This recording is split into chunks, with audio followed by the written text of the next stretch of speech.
America की strategy है, उन्होंने धमकाया भी और ये कहा कि मेरी सहायता आ रहा है, आप आंदोलन करते रहो। ये सब बातें कही, ये फ्राइटनिंग की है, डराने वाली उनकी पॉलिसी है।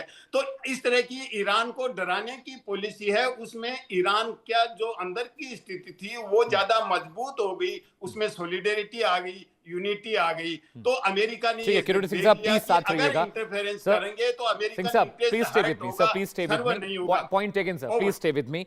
तो Kirori Singh ji foreign affairs expert हैं और मिडिल ईस्ट से लाइव आपको वो सिचुएशन को बता रहे हैं। मेरे साथ अली अशरफ साहब रहता है, फॉरेन एक्सपर्ट है, पाकिस्तान से जुड़े हुए हैं। लेकिन मैं रुख करूंगा शरद साहब का, is a economist, senior economist. Sir, जब वॉर होती है, जब वॉर में दो मुल्क मुफ्तला होते हैं, तो ये नुकसान सिर्फ उसी खित्ते का या उसी इलाके का, उसी पोर्शन का नहीं होता जो वॉर में है, ये पूरे जियोपॉलिटिकल सिस्टम को खराब करता है, बर्बाद करता है।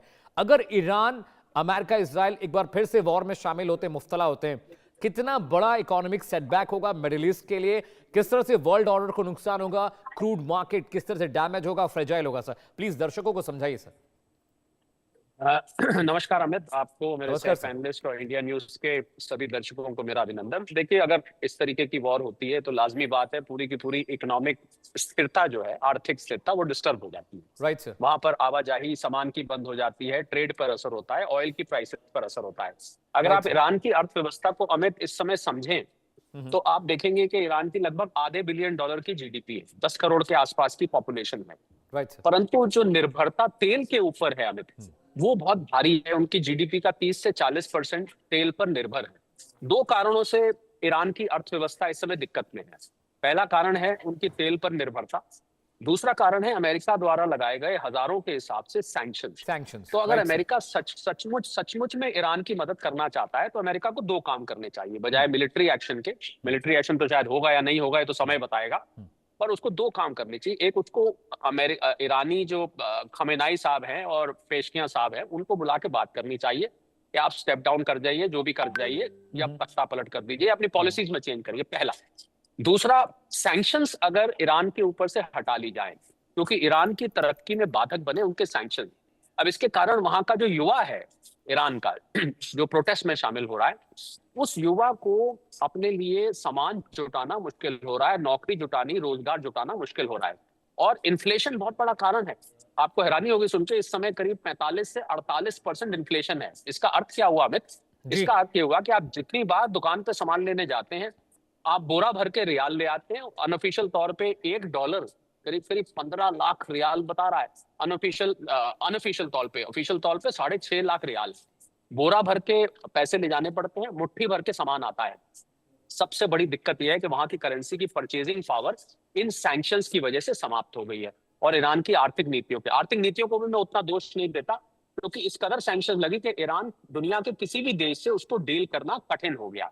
और ये इस कदर बढ़ गया कि वहां के युवा में विरोध फैल गया, युवा सड़कों पर आ गया कि भाई हमारी ना तो नौकरी है, ना हमें काम काज है। सबसे बड़ी बात, हमारे पास जो पैसे जमा है, वो पैसे आज कोई सामान ही नहीं खरीद पा रहे हैं।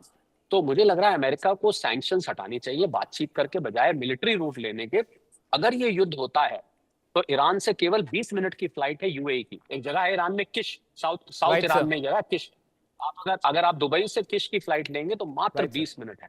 और दुबई एक बहुत ही ग्रोथ इंजन है मिडिल ईस्ट का, हम जानते हैं। सऊदी अरेबिया भी वहां से पास है, जितने भी देश हैं सब पास है। मुझे लगता है अमेरिका की ये जो नीति है ये बैकफायर कर जाएगी। अमेरिका की जो अपनी आर्थिक हालत है, $38 ट्रिलियन से भी ज्यादा का अमेरिका के ऊपर उधार है। और युद्ध तो पैसे से लड़ा जाता है, उसमें तो लड़ा नहीं जाता। तो अमेरिका की जो फिस्कल पोजीशन है, बैलेंस शीट है, वो और ज्यादा बिगड़ेगी। इजराइल एक मोहरा बनेगा, इजराइल अमेरिका को सपोर्ट करता बनेगा, परंतु मिडिल ईस्ट रीजन पूरा का पूरा डिस्टर्ब हो जाएगा।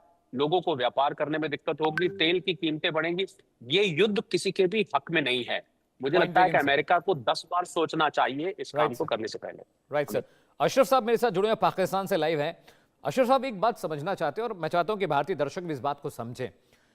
जैसे जैसे सिनेरियो चेंज हो रहे हैं, जियोपॉलिटिकल सिनेरियो भी, और इंटरनेशनल डिप्लोमेटिक कम्युनिकेशन जिस तरह से बदल रहा है, पाकिस्तान अमेरिका ज्यादा करीब लग रहे हैं। एक मुश्किल पाकिस्तान के लिए ये भी है कि मुस्लिम राष्ट्रों के साथ जिस तरह का अमेरिका व्यवहार कर रहा है, उस नजरिए से पाकिस्तान का टेक क्या होना चाहिए सर? ईरान में अमेरिका जो कर रहा है, कम से कम पाकिस्तान को इस विषय पर, इस मसले पर थोड़ी तो तवज्जो जरूर देनी चाहिए। ये मौन रहना, चुप रहना, ये ठीक नहीं लग रहा है सर। अच्छा, इसके लिए थोड़ा सा हिस्टोरिकली आपको पीछे जाना पड़ेगा कि पाकिस्तान की ईरान के हवाले से क्या जो है स्ट्रेटजी रही है पहले, और इन केस कि अगर यूएस जो है वो मिलिट्री ऑप्शन की तरफ जाता है तो पाकिस्तान का क्या स्टांस होगा, और इस वक्त जो है पाकिस्तान क्या सोच रहा है या क्या कर रहा है प्रैक्टिकली। तो उसमें अगर प्रीवियस कोई 20 साल पहले देखा जाए, जब यूएस जो है वो ईरान पे हमलावर होने वाला था, तब पाकिस्तान ने स्टैंड लिया था, और पाकिस्तान ने उस वक्त जो है वो सामने आके कहा था कि अगर ये हमला होता है तो हम ईरान के साथ खड़े हो जाएंगे, आप ये नहीं कर सकते हैं। तो राइट सर। वो जंग जो है वो टल गई थी। और इस वक्त भी मेरा ख्याल है कि बीइंग नेबर, पाकिस्तान को ये सूट नहीं करता है कि पाकिस्तान के नेबरहुड में आग जल रही हो, वहाँ की इकोनॉमी डिस्टर्ब हो, या वहाँ पे जो है वो जो इकोनॉमिकली जो है वो मुल्क डिस्ट्रॉय हो जाए। तो ये किसी भी नेबर को जो है वो मेरे ख्याल में सूट नहीं करता है। तो पाकिस्तान डेफिनेटली उसके ऊपर जो है अपना एक स्टांस जो है वो बैक एंड पे जो है वो प्ले जरूर कर रहा होगा अपना जो भी रोल है।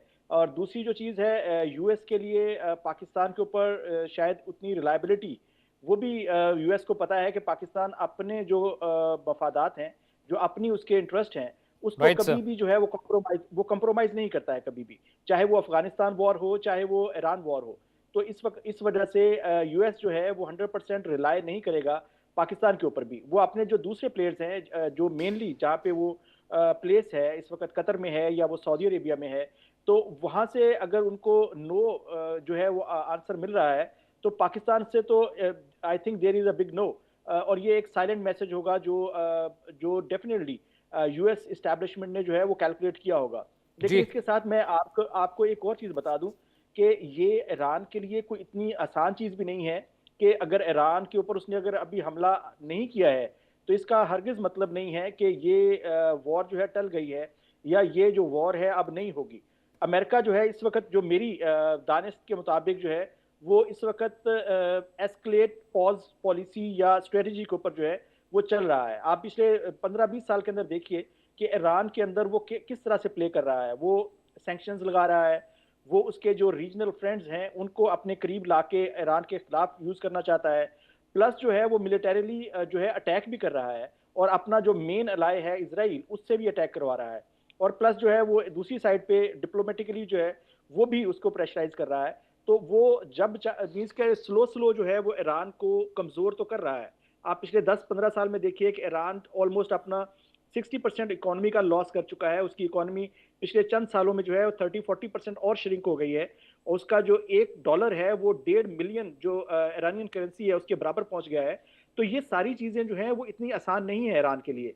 ईरान को अगर जो जिन कंट्रीज का हम बात कर रहे हैं जो अभी यूएस का साथ नहीं दे रहे, जब तक ये कंट्रीज यूएस का साथ बेशक नहीं दे रहे, ये ईरान का साथ नहीं देंगे, उस वक्त तक ईरान को रिलीफ नहीं मिलेगा। और इस रीजन के अंदर बात करता हूं तो इंडिया का एक बहुत बड़ा रोल हो सकता है इन फ्यूचर, क्योंकि इंडिया का PCR, बहुत please interest है। raise the fold back. I can't hear the guest. PCR, please. Sir, please continue. जी, तो मैं ये कह रहा हूँ कि इसमें इंडिया का एक बहुत बड़ा रोल हो सकता है, क्योंकि वो भी एक बड़ा रीजनल प्लेयर है, एक बड़ी मार्केट है, और उसकी एक स्ट्रेटेजिक अलायंस भी है Right, sir. ईरान के साथ। तो आई थिंक ये सारे जो भी रीजनल प्लेयर्स हैं उनको मिलकर ईरान के साथ खड़ा होना पड़ेगा, तब ही ईरान जो है इस मुश्किल से निकल सकता है। अदरवाइज स्लोली जो है, आप समझ लीजिए कि स्लो पॉइजन है जो ईरान को खत्म कर रहा है, और आहिस्ता आहिस्ता जो है ईरान के लिए ये सर्वाइव करना मुश्किल हो जाएगा। ठीक है अशरफ साहब, मैं सिन्हा सर के पास जो है defence expert. Sinha sir, Pakistan का जो इस वक्त कम्युनिकेशन है, जो डिप्लोमेटिक डायलॉग पाकिस्तान का, ये समझ में आता है कि भाई आप अमेरिका के खिलाफ नहीं बोल सकते, क्योंकि अमेरिका के साथ आपके ताल्लुकात का जो बॉन्ड है वो डिफरेंट हो गया है, बहुत सारा इन्वेस्टमेंट अमेरिका पाकिस्तान में कर रहा है। लेकिन ये दो तरह का नैरेटिव है सर। एक तरफ तो आप उन मुल्क के खिलाफ बोलते हैं, लेकिन जब अमेरिका जो मुस्लिम राष्ट्रों पर जाती कर रहा है, वहाँ पर एक्शन ले रहा है, वहाँ पर हमले हो रहे हैं, वहाँ पर जो विंडिकेशन है, पॉलिटिकल वेंडेटा अपना स्टैब्लिश करना चाह रहा है, वहाँ पर पाकिस्तान बोलने को तैयार नहीं होता है। वैसे दुनिया भर की बातें पाकिस्तान के हुक्मरान, वहाँ के डिप्लोमेट्स करते हैं। सिन्हा सर, देखिए अमित जी, जो अली अशरफ साहब अभी बात कर रहे थे वो आइडियलिस्टिक बात कर रहे हैं, मगर जो आपने सवाल किया है वो एब्सोल्युटली जो ग्राउंड के ऊपर में है, जो प्रैग्मेटिक है। सच्चाई आज के दिन में ये है, समल गली है एयरबेस क्वेटा के अंदर में, शहबाज एयरबेस है, वहाँ अमेरिकन सोल्जर्स ऑलरेडी हैं, और कोई संख्या तो ये 9,000 की बता रहे हैं। और देखिए फिराज फोर्सेस जो हैं, जो ईरान के जो बॉर्डर को गार्ड कर रहे हैं, उन्होंने कहा है कि हम तो डायरेक्ट अटैक करेंगे इसके ऊपर में। तो ये जो इन्होंने 30,000 अपनी फौज बलूचिस्तान में तो नहीं लड़ पा रहे हैं, मगर उस 990 किलोमीटर का जो इनका बॉर्डर पड़ता है उस पर भेज रखा है। Right sir. क्या वहां पर जो इनके आसिम मुनीर साहब है बातचीत कर रहे हैं और जो ये बात कर रहे हैं, दो अलग चीजें हैं। देखिए पाकिस्तान को प्रॉब्लम क्या है, ईरान यदि डिस्टर्ब होता है तो अफगानिस्तान के बाद ईरान भी डिस्टर्ब हो जाएगा, और यहां से तो आई है जो उनका वेस्ट